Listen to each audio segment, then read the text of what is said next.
Well, welcome everyone. This is Tyler here with Tyler's Photo Video, and today we're going to be making some lens flares. And right here you can see this is one of the lens flares I've created in Photoshop and imported all the layers. I have one adjustment layer here. That's just so I can change the color of the center part of the flare, but we'll get into that later. But you see I've imported all the layers into a sequence so we can animate them. And there's nothing special about this. We're not using any expressions, nothing fancy, just your own artistic abilities and whatever you can think of to create your own lens flares. And this gives you total control over every single aspect, where you want the rings, where you want the rays, and so on. So if you look at it, let's kind of scroll through, and they're basically just going around a circle. Have a little movement doing a couple different things, and that's all up to you and all up to what you want to do. And these aren't meant to be very scientific, these aren't meant to be very exact, these are meant just to take your shots and put a little more pizzazz into them. So without further ado, let's get into Photoshop, and I will show you 3 examples of lens flares I've created inside of Photoshop. And this right here is going to be the little light rays around the edges, and this one is basically the same thing, just a little different ring in the middle. I don't like the circular rings, I like the ones that have more, you know, the optical flare that kind of comes off the edges. And right here is another one, the exact same thing as the other flare, but I've created some anamorphic streaks. So let's start with a new clean slate. Make the width 2000 by 2000. You can make it 3000 by 3000. The only kicker here is this: you want it to be square. So that way you can drag your little helpers out here and pop them right in the middle. And you know you're designing your flare with the center axis right in the middle. So when you go back over to Premiere, everything revolves right around the center axis of your composition. So let's go back to Photoshop and let's get started. Let me just correct myself before someone else does. When I say axis, I really meant center pivot point. So let's go ahead and make this black. So let's fill all this with black. And let's start by making our rays. So we're going to start by making our rays. It's pretty simple.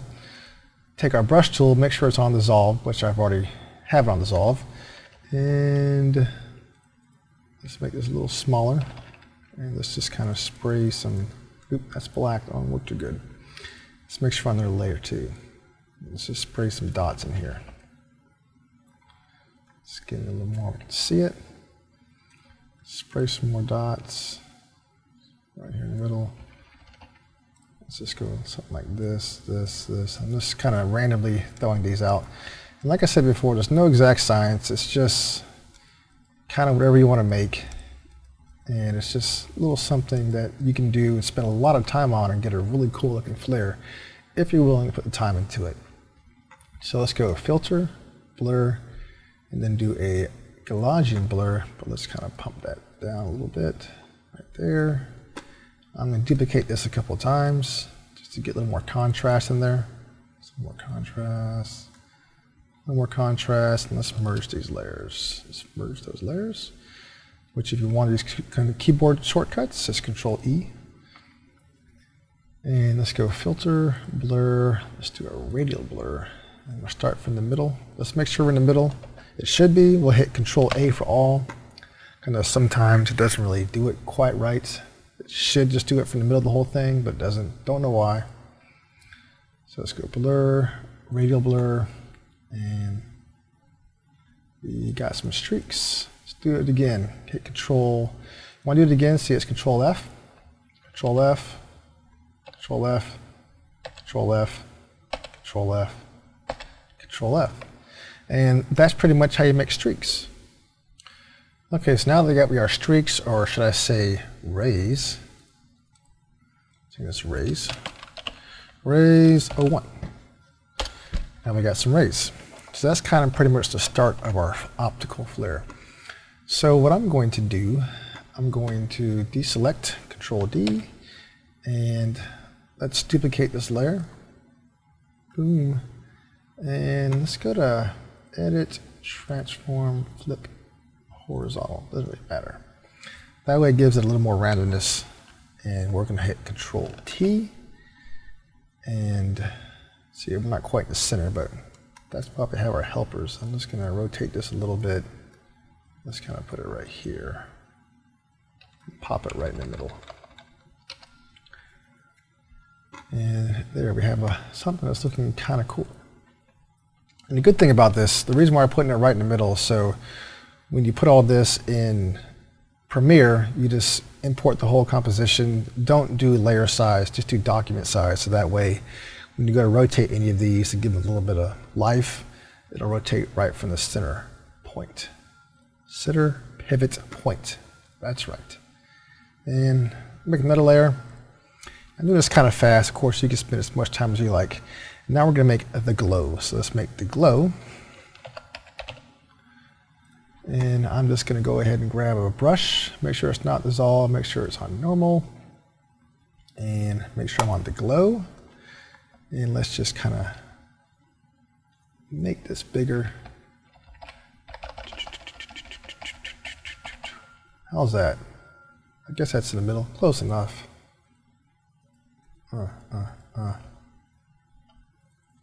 Another little trick too, it doesn't really matter too much in Premiere, but if you don't want to see the gradients going around, it doesn't matter what you do, because when you export this to YouTube or whatnot, and if you're not using a 32-bit color space, you're going to see the banding anyway. So I mean, 32-bit 16, not really a big deal. I'm just doing a very, very low percentage and giving it some more glow. All right, so let's make some anamorphic streaks. Let's call this AF for anamorphic streaks. And I'm going to take my line tool and let's go ahead and just do, let's do that. Yeah, that'll work. And then let's fill that with white. Edit, fill, white. Boom. Control D, or you can go to deselect. I kind of find myself using the menus and then using the keyboards. I'm pretty random. That's just how I am. Let's do a motion blur. And let's go there. Let's make sure we're not all out to the edge. And let's do a little more. Just don't hit the edges. That's all you don't want to do. And let's make this a little bit smaller.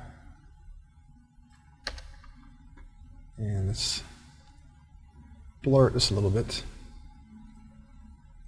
Collaging blur. There we go.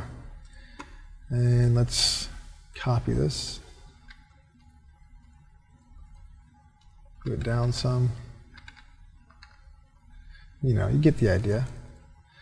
And then what you could do is merge these two together, merge down. And let's cut it right in the middle. Let's get rid of everything else real quick. Just make sure we keep our guides up. Let's cut it, paste it, and move them slightly above the other one. And merge it back down. And just make it a little bit smaller so you can't see them. Right in the middle. You kind of have a little anamorphic streak going on, and you can keep them perfectly level or make them a little cockeyed. It's pretty much whatever you want to do. So now, I'm not sure what the word for the part is that kind of, the light reflecting over this. Let me Google it real quick and I'll get back to you. Okay, it wasn't really a cool name, wasn't anything special. It's just called a ring. And it seems like every application that has different components or lens flare that you can actually do in the plugins calls it something different too. So we're going to call it Cool Ring Thingy. That sounds good, right? Cool ring thingy? I guess. Anyways, so we're going to make the ring. And like I said, this is your own artistic lens flare. You can make it whatever colors you want, but I'm going to kind of make mine look kind of prismy because it seems to look the most realistic. I've made them all types of different colors. And all the lens flares that you pretty much see on all my videos I've created here in Photoshop using processes like this. So let's start with the ring, and we'll make the inner one red. Red seems good. And we're going to hit stroke. Let's do it 15. Yeah, center inside. Boom. All right. Let's go stroke again. Let's go outside. Green. And we'll have to make another circle here. Put it right on the edge, or close to it. Oh no! Let's try it again. Close enough. We'll do that from the center. Why are you doing this to me? Everyone's watching me screw up. There. All right. Edit, stroke, make it blue. Let's make it like a blue's fine. Let's do it inside. Oops. Inside 15. Not quite in there. That's fine. Control D. Now you guessed it. What we're going to do is Control A. Filter. Oh, hold on. Let's make sure we're in the middle of this. Control D. Let's take this guy, move it out until it snaps.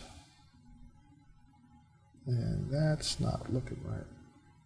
That looks about good. All right. Control A. We'll find it real fast. We're in the middle. Blur.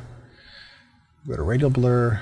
And let's go zoom. Let's not do this too much. Just right around 15. Let's do it again. There we go. That's going to work. So now that we have that, we're going to select our rays, at least one of our rays, and we're going to copy it up. Let's just move it up here, keep them separated, and get rid of those. And let's take these rays and scale them out a whole bunch. And make sure it's pretty much in the middle. And we're going to select, actually let's try that.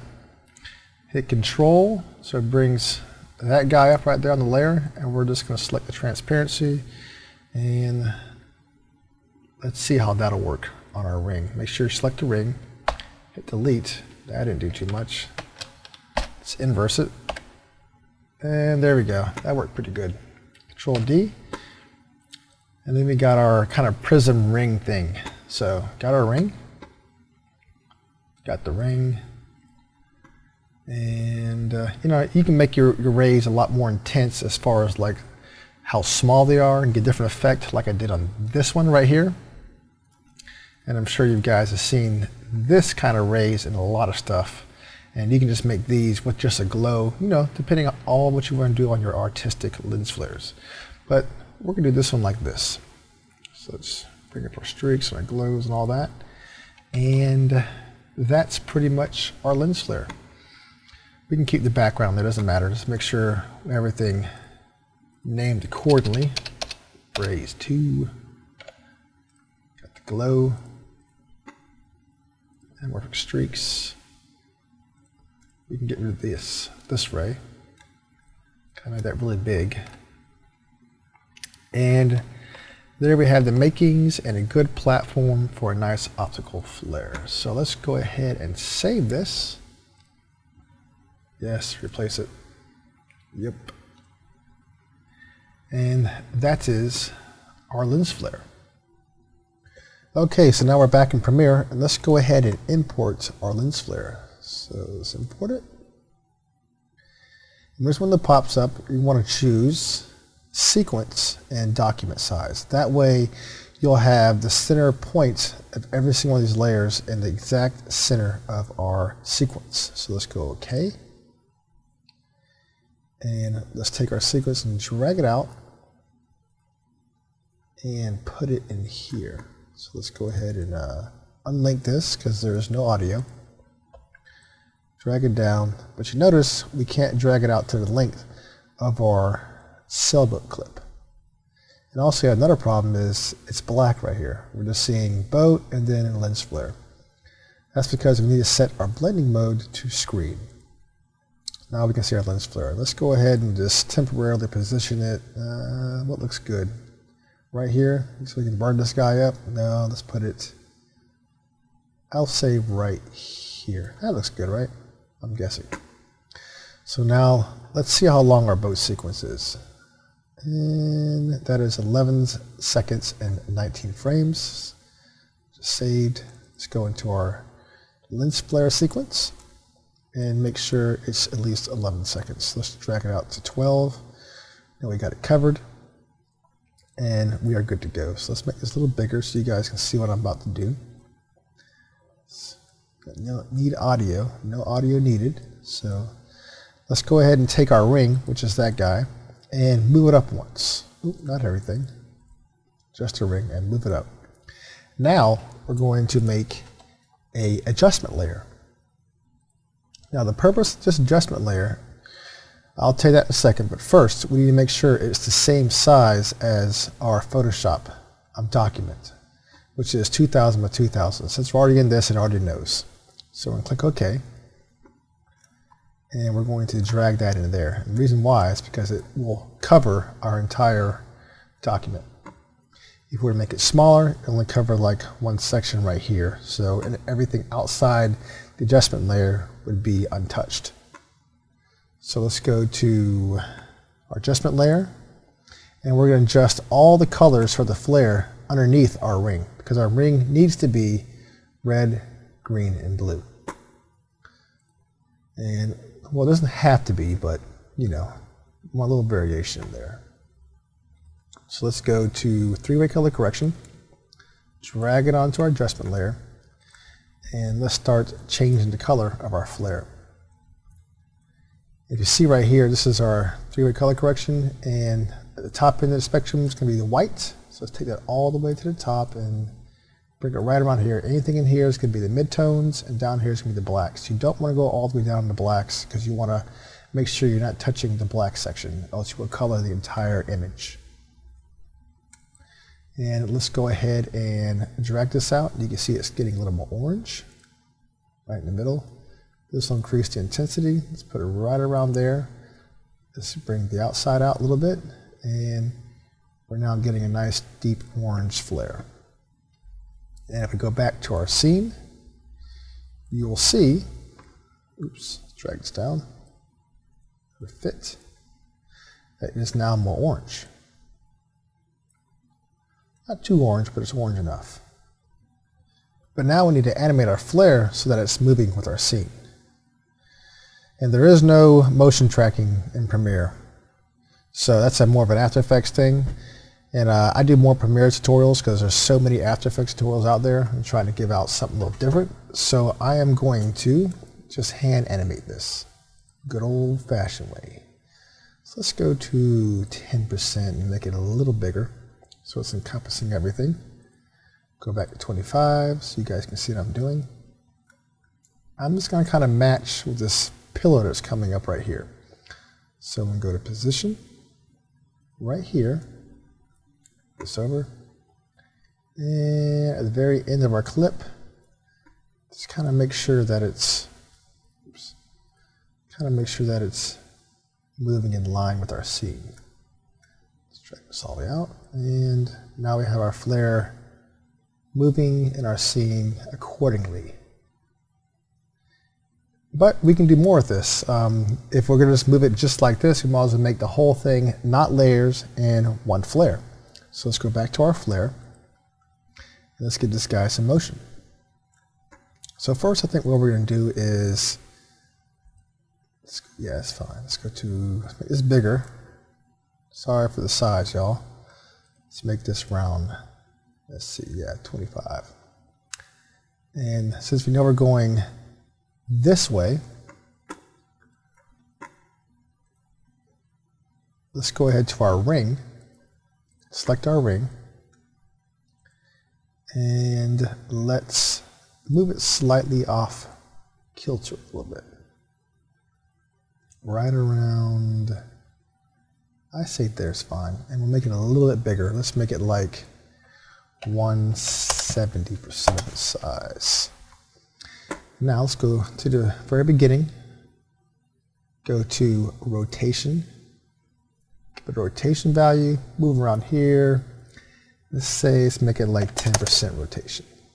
Move it all the way to the end. So let's go back to our boat, and now we're going to have some motion just a little bit on that ring. It's pretty hard to see in a small window, but believe me, it's there. Now let's go to our streaks. Let's animate our streaks. So let's make sure we go onto the first streak, which is that one. Go to rotation. Rotation value there. Rotation value there. Let's make it like 15. Drag it out to the end. Go to our next one. Rotation value. Give it one at 0. Just drag out a little bit. Click it again. We're going to do -10. Just sort of going opposite directions, so not moving all in one unison file. Go to the next one. Back to the rotation. Get rotation value. And just give that like 10 also. But in the opposite direction of the other one. So now we have the streaks giving a nice cool looking effect, like they're kind of streaking out towards the camera, refracting off the lens. So we go back to our boat, let's make this fit. And if I scroll through, there we have a little more interesting flare for you. And that pretty much concludes the tutorial. If you have any questions or comments, please post them below and I'll be happy to help you out. Until next time, thanks for watching, please subscribe, and peace out.